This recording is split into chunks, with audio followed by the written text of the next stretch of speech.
오늘의 말씀은 마태복음 22장 15절에서 22절까지입니다. 신약 37쪽입니다. 봉독가 있습니다. 이에 바리새인들이 가서 어떻게 하면 예수를 마을의 올무에 걸리게 할까 상의하고 자기 제자들을 헤롯 당원들과 함께 예수께 보내어 말하되 선생님이여 우리가 아노니 당신은 참되시고 진리로 하나님의 도를 가르치시며 아무도 꺼리는 일이 없으시니 이는 사람을 외모로 보지 아니하심이니이다. 그러면 당신의 생각에는 어떠한지 우리에게 이르소서. 가이사에게 세금을 바치는 것이 옳으니까 옳지 아니니까 하니 예수께서 그들의 악함을 아시고 이르시되 외식하는 자들아 어찌하여 나를 시험하느냐.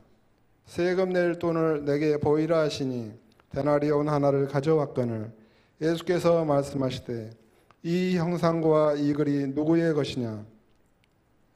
이르되 가이사의 것입니다. 이에 이르시되 그런즉 가이사의 것은 가이사에게 하나님의 것은 하나님께 바치라 하시니 그들이 이 말씀을 듣고 놀랍게 여겨 예수를 떠나가니라. 아멘. 아멘. 일본의 기독교의 그 영적인 지도자였던 우치무라 간조라고 하는 기독교 사상가가 있습니다. 그분은 나는 두 개의 그 제의를 사랑한다. 나에게는 사랑해야 될 두 개의 제의가 있다라고 얘기를 했습니다. 첫 번째 제의는 재팬, 일본을 사랑하고 두 번째 제의는 지저스, 예수님을 사랑한다고 했습니다. 물론 그는 조국 일본이 우리 한국을 대한제국을 강제 합방했을 때 그것이 부당함을 알리다가 일본 그 극우 세력들에게 여러 번 죽을 고비를 넘겼지만은 조국을 사랑하기 때문에 조국이 악을 행하는 것을 가만히 두고 볼 수 없다라고 해서 하나님의 말씀에 따라서 그 양심에 따라서 그렇게 외쳤던 것입니다. 우치무라 간조가 두 개의 제의라고 했는데 저는 일본 사람이 아니라서 어떻게 할까 고민했었는데 제 이름을 갖다가 영어 이니셜로 하면 JK 신이라고 이렇게 하는데 장근이기 때문에 JK인데 그러고 보니까 지저스와 코리아더라고요. 저는 하나님을 위해서 나라를 위해서 이렇게 살아갈 수 있게 그렇게 이름이 붙여졌구나 하는 생각을 했습니다. 여러분 우리 그리스도인들은 하늘나라를 바라보며 살아갑니다. 영원히 이 땅에 머무는 거 아닙니다. 하지만 우리에게는 태어난 나라 그리고 조국이 되준 이 나라가 그만큼 소중하고 그리고 영원하진 않지만 우리들의 삶 가운데서 우리가 어느 나라 사람이고 어떤 조상의 후손이다라고 얘기할 수 있는 그런 우리의 삶의 터전이 됩니다. 그래서 우리 그리스도인에게도 국가는 매우 중요하죠.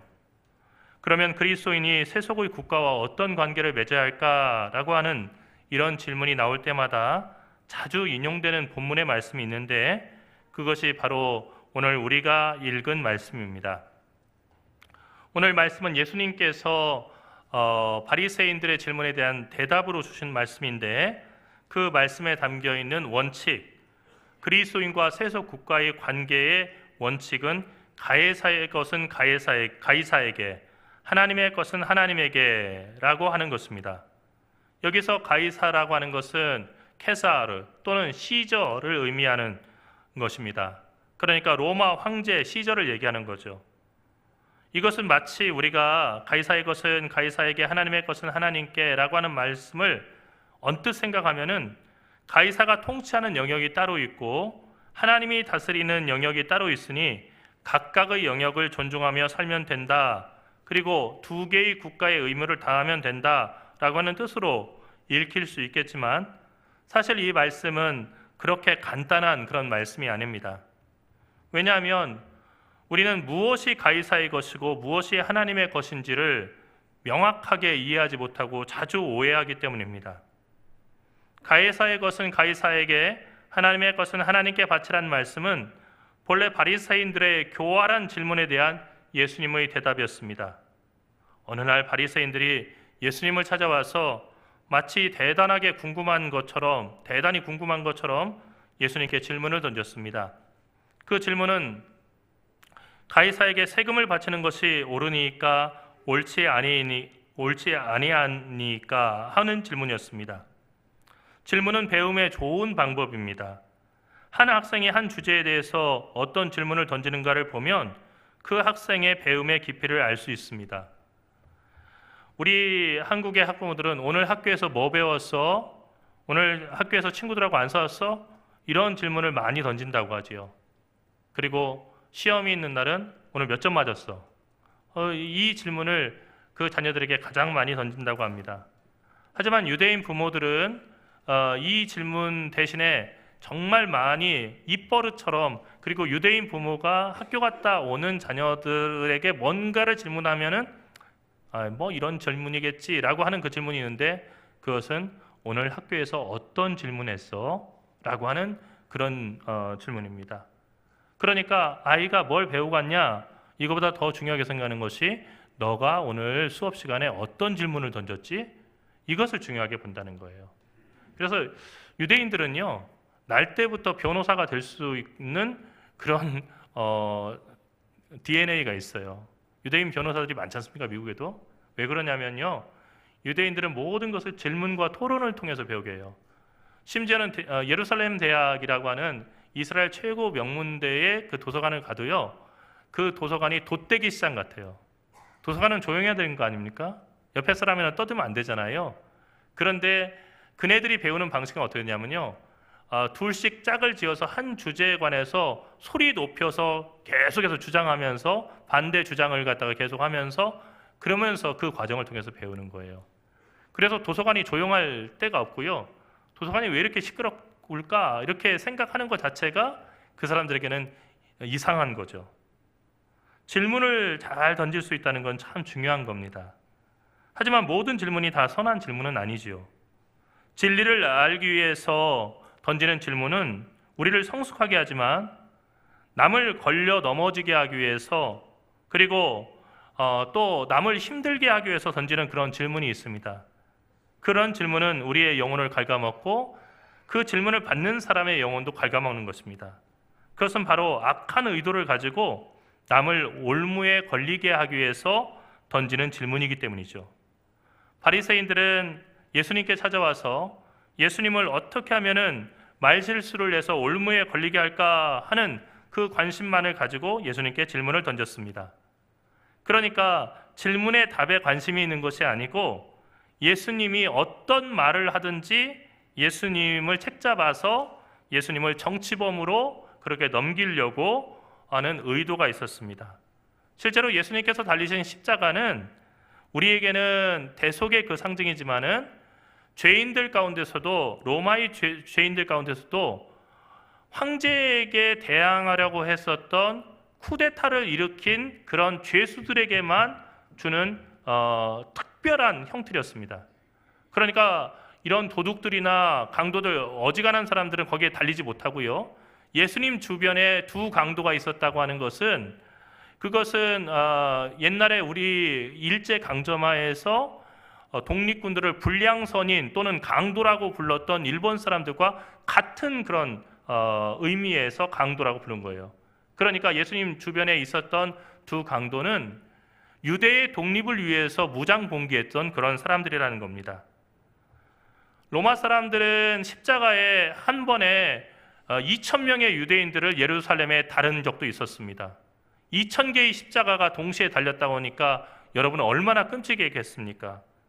이것을 보여주고 다시는 정말로 그 로마를 향해서 들고 일어나지 못하도록 본보기를 보이려고 했던 것입니다.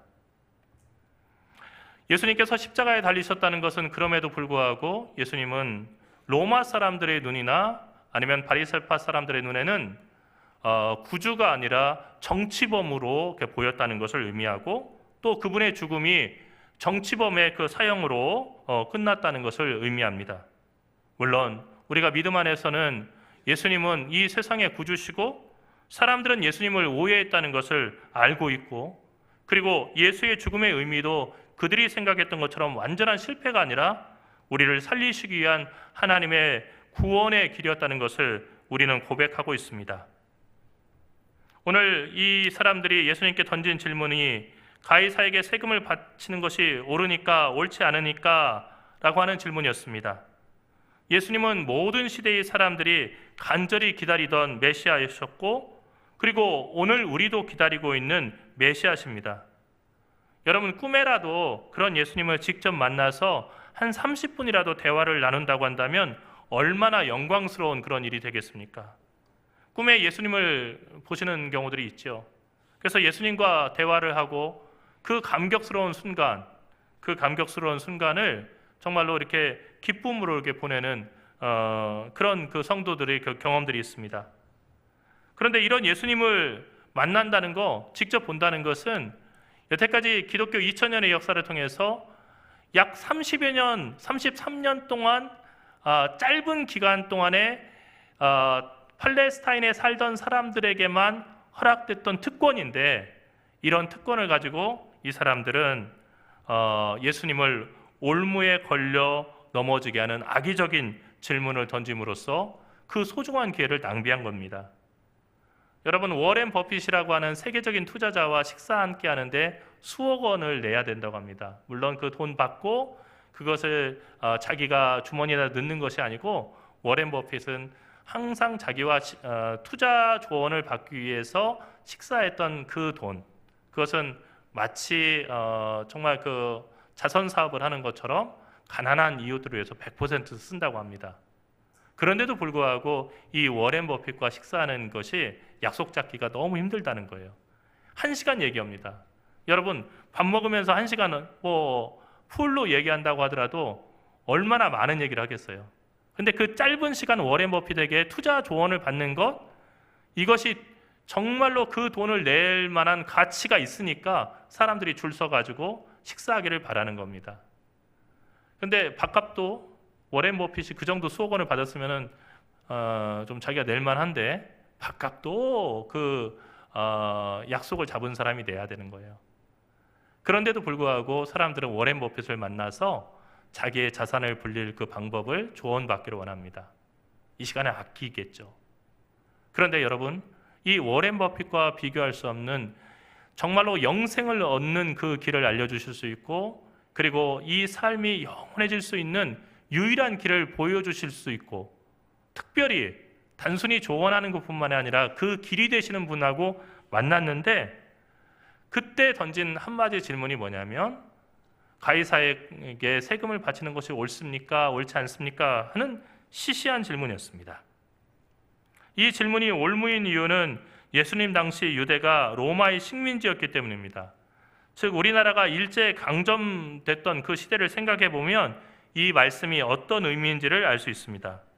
여러분, 지금이 일제치하라고 생각해 봅시다. 우리가 가혹하게 날마다 수탈당하고 세금이라고 하는 명목으로 매일같이 숟가락까지도 착취를 당했는데, 그런 시대에 우리가 알지 못하는 어떤 낯선 사람이 나타나서 여러분에게, 일본 천황에게 세금을 바치는 것이 옳습니까? 옳지 않습니까? 라고 물었다고 한다면 여러분은 어떻게 대답하시겠습니까? 아마 한동안 생각하실 겁니다. 만일 옳소라고 얘기했는데 이 사람이 친일파면은 그러면 역시 옳지요 라고 박수를 치겠지만은, 만일 이 사람이 독립을 위해서 애쓰는 사람이고 일본에 대해서 적개심을 가지고 있는 그런 사람인데 세금 내야죠, 옳소 이렇게 얘기한다면 친일파라고 비난을 받게 되겠죠. 반대로 옳지 않습니다 라고 얘기하면 어떻게 될까요?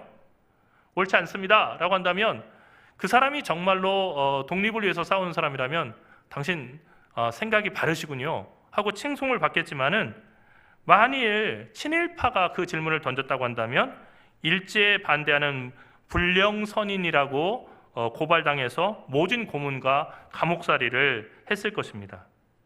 여러분, 이런 상황이 바로 예수님이 처했던 상황이에요. 바리새파 사람들이 바로 이런 식으로 예수님의 양심을 달아보고 어떤 말을 해도 걸려 넘어지게 한 것입니다.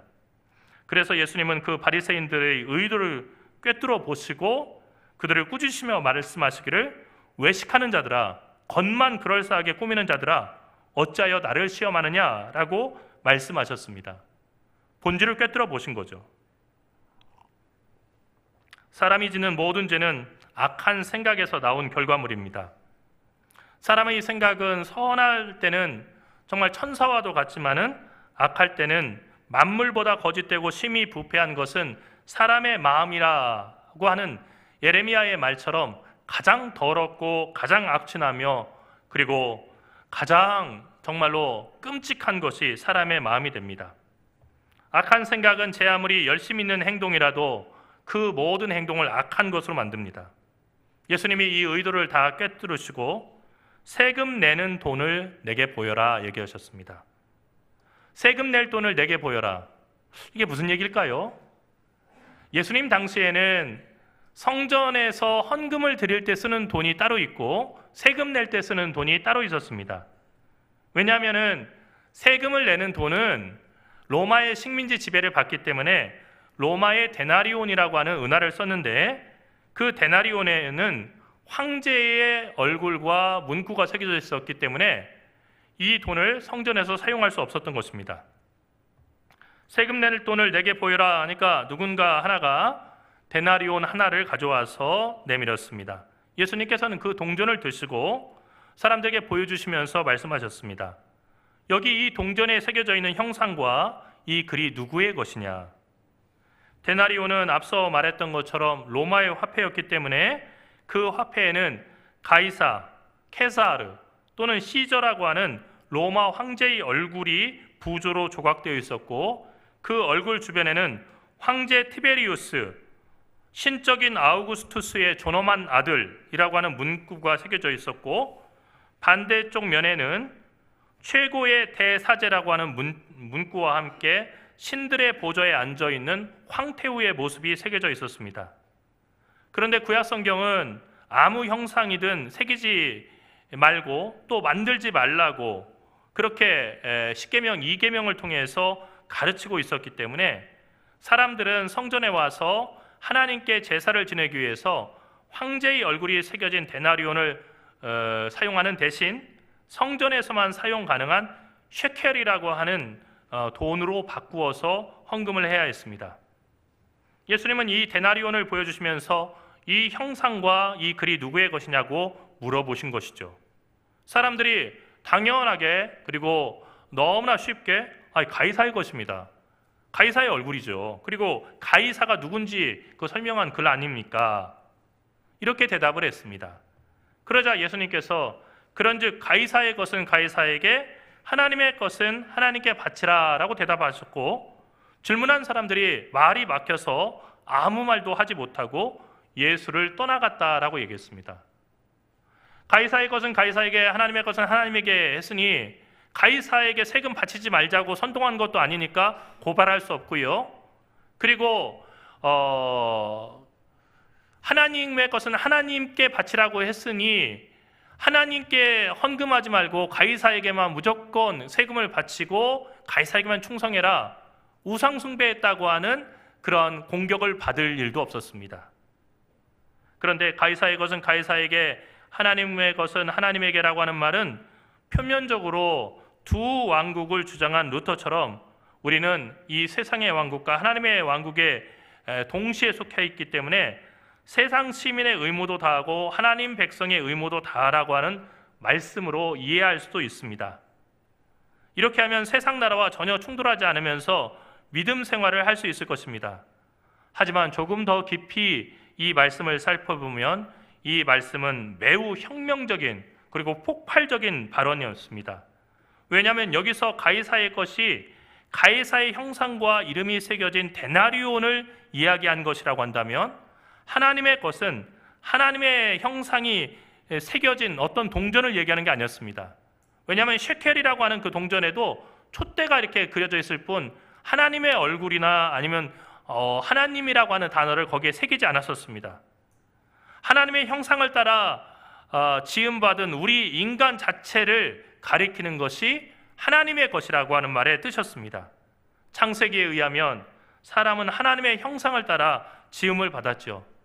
그러니까 사람 안에는 하나님의 형상이 새겨져 있다는 것입니다. 가이사의 형상이 새겨진 데나리온이 가이사에게 세금으로 바쳐지는 것처럼 하나님의 형상을 따라 지음받았고 하나님의 형상을 지니고 있는 사람은 그 사람 자체가 하나님께 바쳐져야 한다는 그런 뜻입니다. 이렇게 본다면 우리가 가진 모든 것 가운데서 일부는 가이사에게, 일부는 하나님에게 바치는 것이 아니라 우리가 가진 모든 것이 다 하나님께 바쳐져야 된다고 하는 대단히 혁명적이고 그리고 로마 입장에서는 불편한 그 이야기가 오늘 예수님의 말씀이었습니다. 이렇게 본다면 가이사에게 돌아갈 것은 아무것도 없다는 것입니다. 예수님은 이 엄청난 이야기를 하셨지만 사람들은 그 이야기의 의미를 제대로 깨닫지 못했지요. 우리나라의 기독교 역사는 불교나 유교의 역사에 비해서 매우 짧습니다. 하지만 인구 전체에서 기독교인들의 비율이 높기 때문에 복음이 들어왔을 때부터 지금까지 기독교인들의 사회적인 영향력이 매우 컸습니다. 자연스럽게 기독교인들은 정부와 정치에 대해서 이런저런 의견을 냅니다. 세계에 많은 그리스도인들이 있지만은 정부 정책에 대해서 이렇다 저렇다 이야기를 하는 대표적인 나라가 미국과 한국이라고 합니다. 그런데 이 복음이 들어와서 최초에는 일제라고 하는 그 가짜 정부 그리고 악한 그 정부에 대해서 진보적인 그 기독교 신자들이 이야기를 했고 또 독재 정부 시절에는 진보적인 기독교인들이 목소리를 많이 발했는데 시간이 지나면서 보수적인 그 교인들의 정치 참여가 미국처럼 더 많아지고 있습니다. 정부 정책에 대한 기독교인들의 비판은 국가와 교회에 긍정적일 수도 있고 부정적일 수도 있습니다. 문제는 우리가 정치적인 문제를 대할 때 하나님의 뜻을 먼저 생각하기보다 특정한 이념에 매몰되기 쉽다는 것입니다. 그래서 특정한 이념을 아주 철저하게 신봉하는 것을 마치 기독교 신앙의 열심처럼 그렇게 생각하는 경우들이 많이 있다는 거죠.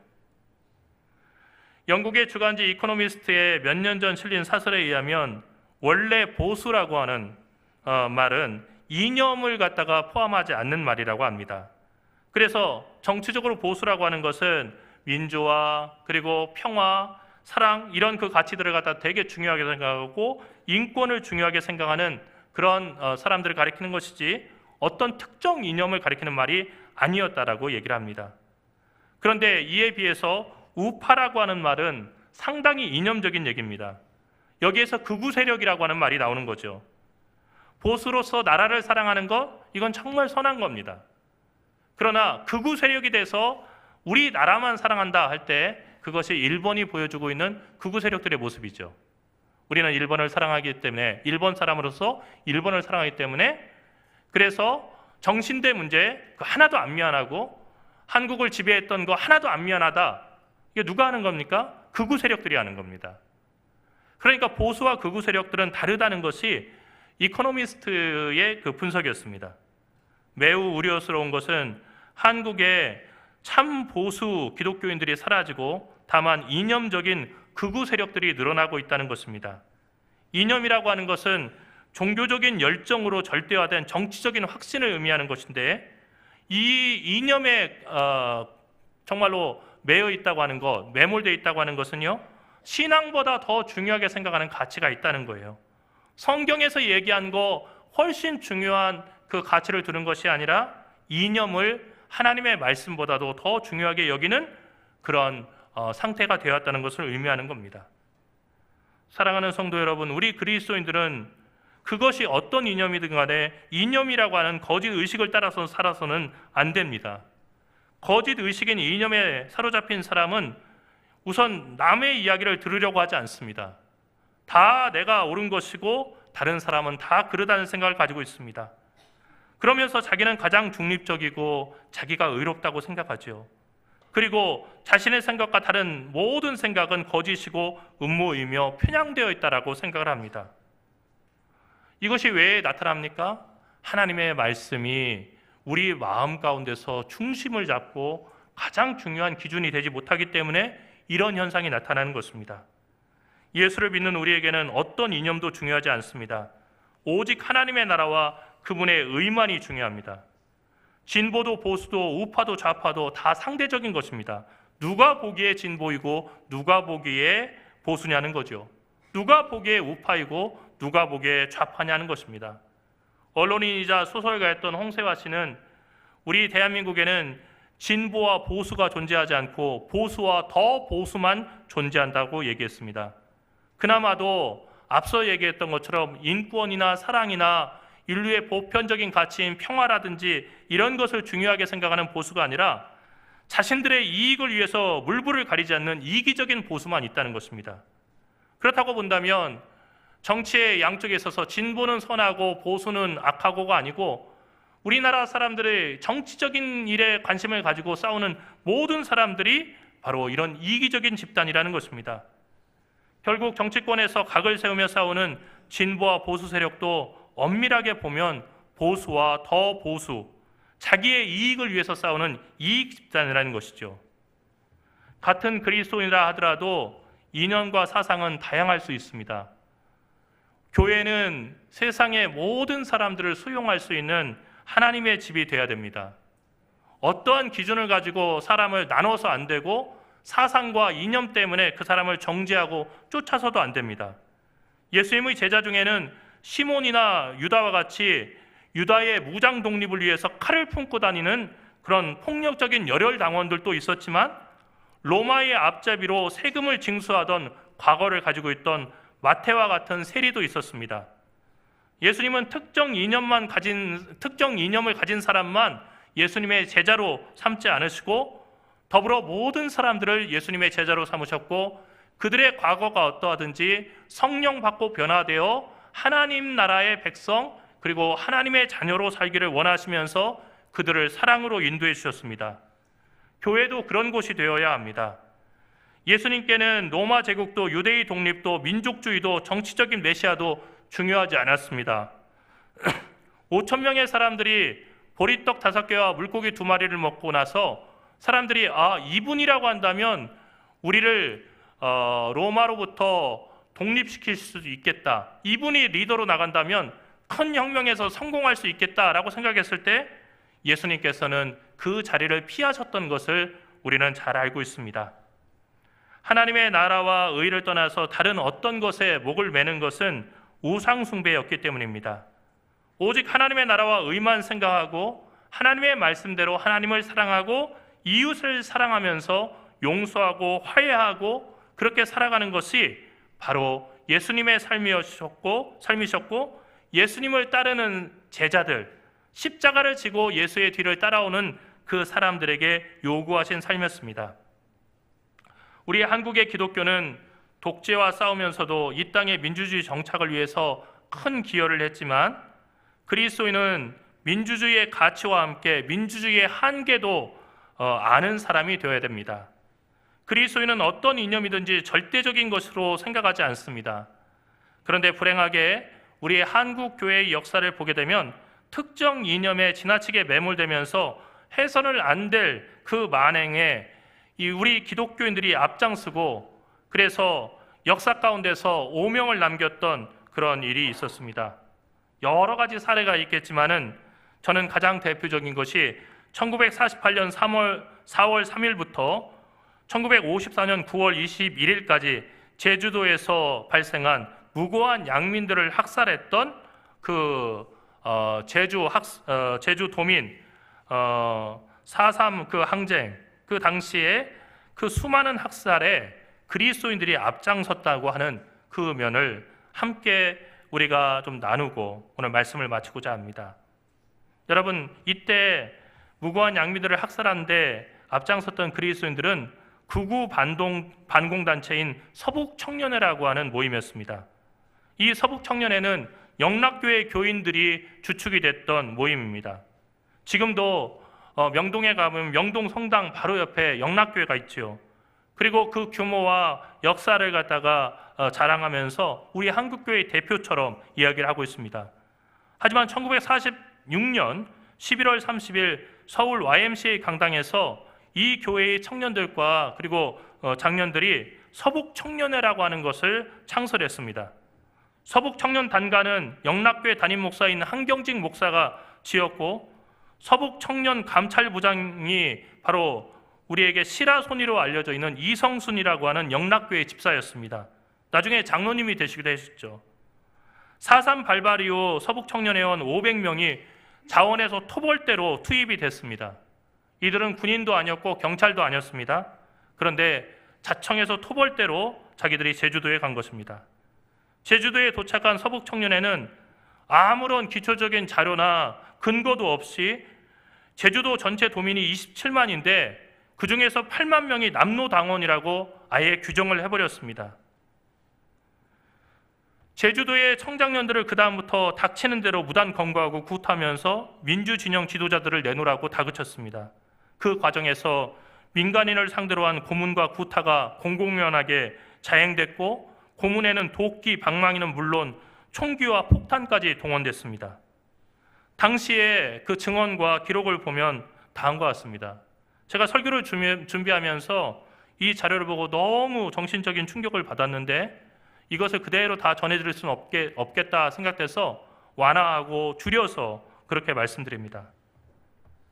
그들은 사람들을 총으로 쏴 죽이는 게 싱거웠는지 몽둥이로 때려 죽였다. 서북 청년단들이 그랬던 거죠.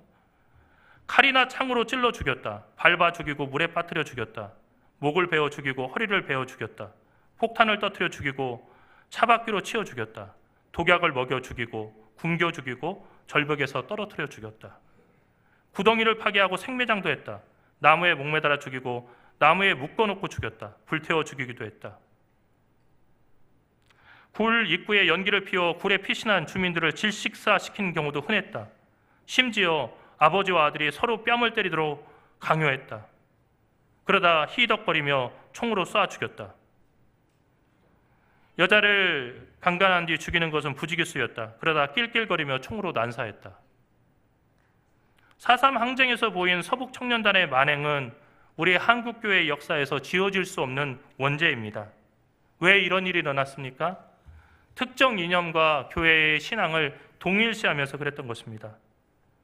그래서 정말 많은 사람을 죽이면서도 나는 선하니까 나에게 반대되는 사람, 내가 적이라고 생각하는 사람은 다 적이니까 어떻게 죽여도 상관없다고 생각했고 그래서 거기는 회개와 참회가 전혀 없는 끔찍한 범죄가 일어난 것입니다. 다시는 이념 때문에 다른 이웃에게 이런 만행을 저지르는 그 일에 우리 한국교회가 동참하거나 앞장서서는 안 되겠습니다. 이념에 충실하기 위해서 그리스도의 사랑과 용서를 거부하고 그리스도를 따르기를 거부하는 사람은 더 이상 그리스도인이 아닙니다. 교회가 신앙과 이념을 혼동하거나 둘을 섞을 때 교회는 중세 마녀 재판 이상으로 끔찍한 범죄를 우리의 이웃들에게 저지를 수 있다는 것을 한국 근대사는 웅변적으로 우리에게 보여주고 있는 것입니다. 사랑하는 성도 여러분, 어떤 이념도 여러분의 신앙을 대신해서는 안 됩니다. 여러분, 천국에서는 어떤 이념에 속한 사람들만 그 천국에 있는 것이 아닙니다. 일부 극단적인 유튜버의 주장을 성경보다 더 맹신하고 추종하면서 그것을 퍼나르는 일을 멈추십시오. 기회가 된다면 여러분은 성경 말씀을 이웃들에게 전하고 복음을 전하는 일에 유튜브를 이용하고 또 여러분의 카톡을 이용하십시오. 여러분은 결코 예수님의 뒤를 따르는 사람이 되기 위해서 하지 말아야 할 일을 해서는 안 됩니다. 우리가 천국에 가서도 이념을 주장하고 패를 낳아서 싸우겠습니까? 천국에는 오직 예수 그리스도의 피로 구원받고 거듭난 사람들이면 누구든지 하나님의 자녀가 되어서 들어갈 수 있는데 저 사람은 나와 이념이 다르니 천국에 올 수 없습니다 라고 우리가 주장할 수 있겠습니까? 사랑하는 성도 여러분, 우리는 죽을 때까지 세상 안에서 우리와 다른 사람들과 함께 섞여 살아야 합니다. 하지만 동시에 우리는 세상을 초월해서 하나님의 뜻을 선포하고 하나님께서 원하시는 그 일을 하고 살아야 합니다. 21세기에도 유일하게 이념 때문에 분단된 국가에서 정말로 크지도 않은 이 한반도 땅에서 절반으로 나눴는데 또 그 안에서 이념 때문에 그리고 지역 감정 때문에 또 나뉘어 살아간다고 한다면 우리가 어떻게 세상 사람들을 향해서 예수 믿는 것이 좋으니 예수 믿으라고 얘기할 수 있겠습니까? 여러분, 저는 간절히 여러분에게 권면합니다. 여러분이 어떤 이념에 도취된 사람으로서 그 이념의 그 대표자로서 하나님의 그 천국 문에 서지 않길 바랍니다.